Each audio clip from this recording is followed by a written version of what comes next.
How's it going, guys, and welcome back to BL3's Forgotten, the series where I take a look at underused and not often talked about pieces of gear to determine whether or not they deserve to be remembered within the modern meta of the game or should be left behind and forgotten. And today we are taking a look at the craps. If you'd like to farm the craps for yourself, you're going to want to fast travel over to the VIP tower on the handsome Jackpot and make your way through the mobbing section towards the elevator where you can go up and hit a save station just in front of Jackpot's arena. Jump on down, take out Jackpot, and you can get yourself the craps. The craps is a legendary Torgue pistol able to roll in all of the elements and fires out a single gyrojet that will explode on contact and deal splash damage. Occasionally though, this projectile is replaced instead with 5 that move a little bit slower and also deal splash damage. The sticky mode functions the same, having a chance to fire 5 projectiles instead, just being sticky. The craps has received a single buff, being a 120% weapon damage increase. Now, just to clarify here, I am talking about the gun. The gun itself is called the craps.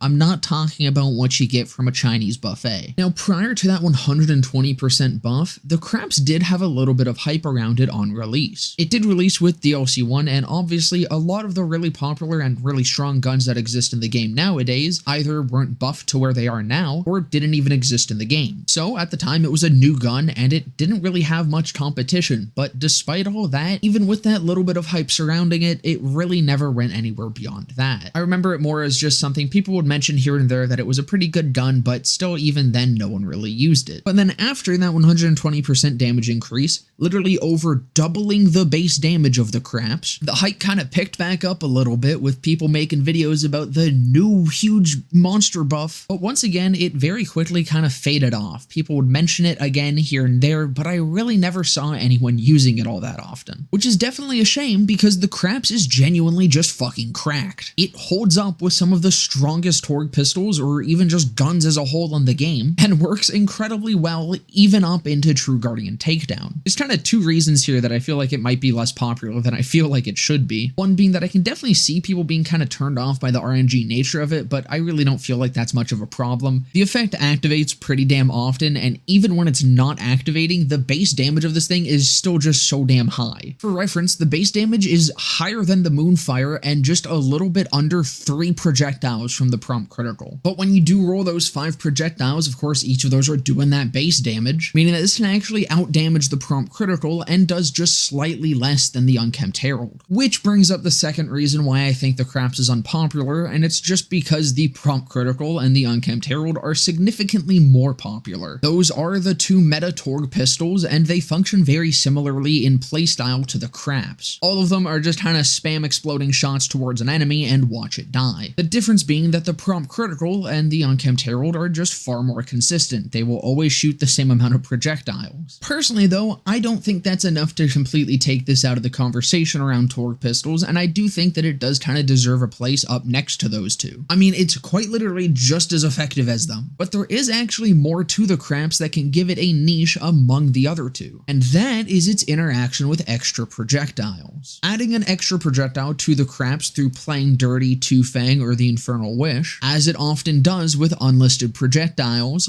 will duplicate them. This means that whenever that effect activates, instead of getting 5, you're getting 10, or you could even get up to 15 if you have 2 more extra projectiles being added. That's a lot of damage. And of the craps critical and herald, the craps is the only one that actually has a synergy with extra projectiles. The critical is of course still good with an extra projectile, but you're just getting a single additional projectile. The herald could be argued to actually have an anti-synergy with extra projectiles, as no matter what, when the split happens, it always splits into 7 projectiles. If you're running bonus projectiles, the craps is literally just better, especially because on top of duplicating those projectiles, the craps also has a sticky mode, which means you're able to lay on so many stickies onto an enemy that this thing can fucking destroy bosses. This Grave Horde clip isn't even using an Infernal Wish. This is just the baseline power of the craps with its usual projectile count. Those other 2 pistols are strong enough to boss, but they cannot boss anywhere near to the way that the craps can. This gun is insanely good. and it is a damn shame that it gets overshadowed the way that it does. Overall though, I said it earlier and I'll say it again, this dun is fucking cracked. Ever since the Craps got that damage buff, I think that this has been a top meta weapon. I think a lot of people just didn't quite realize it, myself included, for a really long time, because it was just being overshadowed by guns that felt like they worked the same and were more popular than it. But the Craps has strengths over both the Unkempt Herald and the Prompt Critical, and I think it damn well deserves a spot up there with them. But that's gonna about do it for this one. I hope you guys enjoyed. If you did, definitely consider leaving a like, comment, subscribe, all of that. I will be live right after this video goes up right here on YouTube and also over on my Twitch channel, where there will be a link to down in the description below. And just under that is a link to my Discord server where you can come and join and hang out. But with that all being said, I hope to see you guys in the next one.